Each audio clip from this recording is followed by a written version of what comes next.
When Dorothy was a little girl, she was fascinated by her goldfish. Her father explained to her that fish swim by quickly wagging their tails to propel themselves through the water. Without hesitation, little Dorothy responded, "Yes, Daddy, and fish swim backwards by wagging their heads." In her mind, it was a fact as true as any other. Fish swim backwards by wagging their heads. She believed it. Our lives are full of fish swimming backwards. We make assumptions and faulty leaps of logic. We harbor bias. We know that we are right and they are wrong. We fear the worst. We strive for unattainable perfection. We tell ourselves what we can and cannot do. In our minds, fish swim by in reverse, frantically wagging their heads, and we don't even notice them.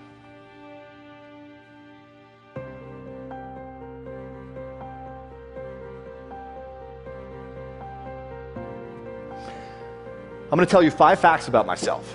One fact is not true. 1, I graduated from Harvard at 19 with an honors degree in mathematics. 2, I currently run a construction company in Orlando. 3, I starred on a television sitcom. 4, I lost my sight to a rare genetic eye disease. 5, I served as a law clerk to 2 U.S. Supreme Court justices. Which fact's not true? Actually, they're all true. Yeah, they're all true. Most people really only care about the television show. I know this from experience. Okay, so the show was NBC's Saved by the Bell, the new class. And I played Weasel Wiesel, who was the sort of dorky, nerdy character on the show, which made it a very major acting challenge for me as a 13-year-old boy. Now, did you struggle with number 4, my blindness? Why is that? We make assumptions about so-called disabilities. As a blind man, I confront others' incorrect assumptions about my abilities every day.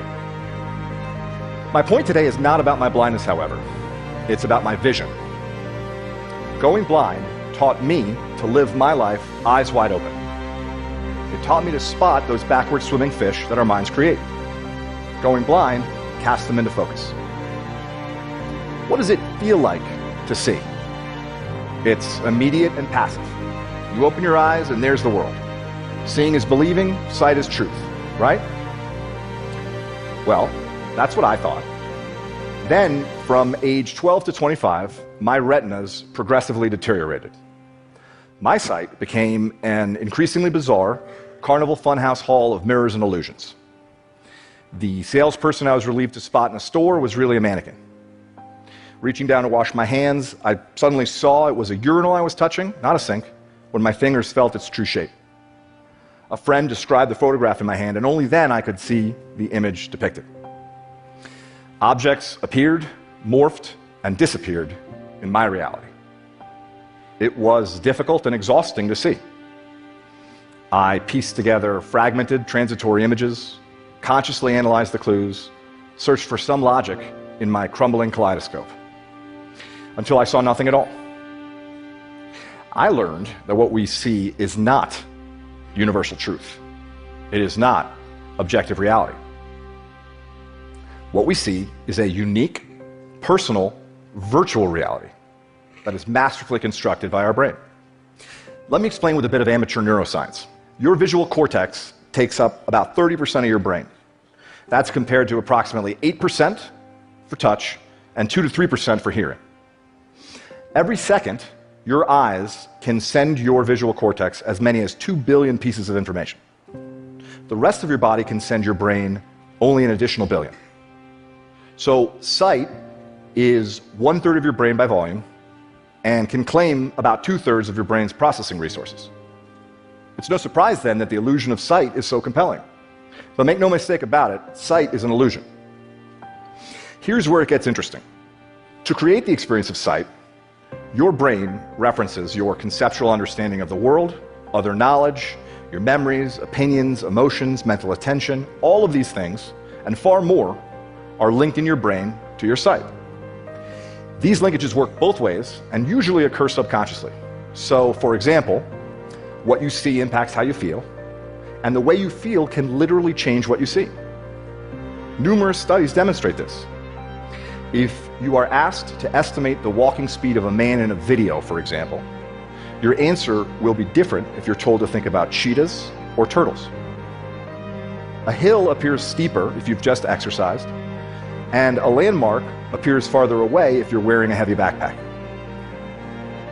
We have arrived at a fundamental contradiction. What you see is a complex mental construction of your own making, but you experience it passively as a direct representation of the world around you. You create your own reality and you believe it. I believed mine until it broke apart. The deterioration of my eyes shattered the illusion. You see, sight is just one way we shape our reality. We create our own realities in many other ways. Let's take fear as just one example. Your fears distort your reality. Under the warped logic of fear, anything is better than the uncertain. Fear fills the void at all costs, passing off what you dread for what you know, offering up the worst in place of the ambiguous, substituting assumption for reason. Psychologists have a great term for it, awfulizing. Fear replaces the unknown with the awful. Now, fear is self-realizing. When you face the greatest need to look outside yourself and think critically, fear beats a retreat deep inside your mind, shrinking and distorting your view, drowning your capacity for critical thought with a flood of disruptive emotions.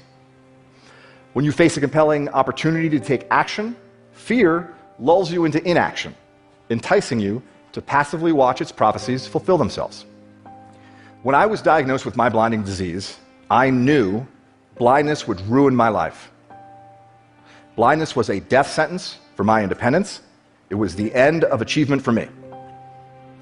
Blindness meant I would live an unremarkable life, small and sad, and likely alone. I knew it. This was a fiction born of my fears, but I believed it. It was a lie, but it was my reality, just like those backward swimming fish in little Dorothy's mind. If I had not confronted the reality of my fear, I would have lived it. I am certain of that. So, how do you live your life eyes wide open? It is a learned discipline. It can be taught. It can be practiced. I'll summarize very briefly. Hold yourself accountable for every moment, every thought, every detail. See beyond your fears, recognize your assumptions, harness your internal strength, silence your internal critic, correct your misconceptions about luck and about success, accept your strengths and your weaknesses and understand the difference. Open your hearts to your bountiful blessings. Your fears, your critics, your heroes, your villains, they are your excuses, rationalizations, shortcuts, justifications, your surrender. They are fictions you perceive as reality. Choose to see through them. Choose to let them go.